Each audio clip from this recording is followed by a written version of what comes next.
اللہ تعالیٰ قرآن مجید میں فرماتا ہے وَمِن شَرِّ حَاسِدٍ إِذَا حَسَدَ۔ سورہ فلق کی آخری آیت ہے یہ، اور حسد کرنے والے کے شر سے جب وہ حسد کرے۔ حسد ایک ایسا معاملہ ہے کہ ہر صاحب نعمت کے ساتھ حسد ضرور کیا جاتا ہے۔ حاسد کی خواہش ہوتی ہے کہ صاحب نعمت سے اس کی نعمت چھن جائے۔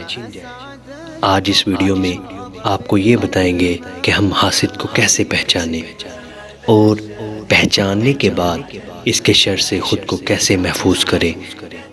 حاسد کو پہچاننا مشکل کام بھی نہیں ہے، آسانی سے آپ اس کو پہچان سکتے ہیں۔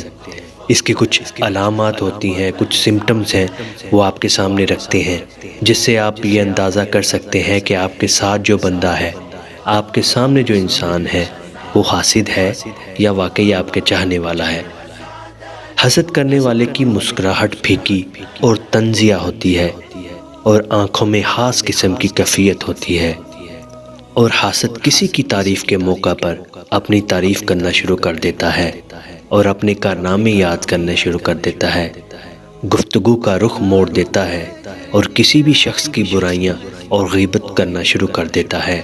موڈ بدل جاتا ہے اور ماحول سے بیزار نظر آتا ہے، اور کسی کی شہرت اور عزت اس سے برداشت نہیں ہوتی اور خامیاں نکالنے لگتا ہے، اور جس سے حسد کرتا ہے اس کو ہمیشہ بدنام کرنے میں لگا رہتا ہے۔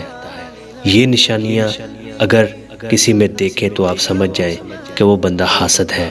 تو اس سے بچنے کے لیے قرآنی آیات اور دعاؤں کا اہتمام کیا کریں، صبح شام کے اذکار کیا کریں۔ نبی کریم صلی اللہ علیہ وآلہ وسلم کی حدیث ہے کہ میری امت کے بیشتر لوگ نظر بد کی وجہ سے ہلاک ہوں گے۔ اور ایک بات آپ کو مزید بتانا چاہتا ہوں کہ جادو بھی حسد کی بنیاد پر ہی ہوتا ہے۔ اکثر لوگ یہ کہتے ہیں کہ جی ہم پہ کون جادو کرے گا، ہمارے ساتھ تو سب بالکل ٹھیک ہیں، ہمارے ساتھ سب بہترین ہیں، ہمیں تو کسی پہ کوئی شک نہیں۔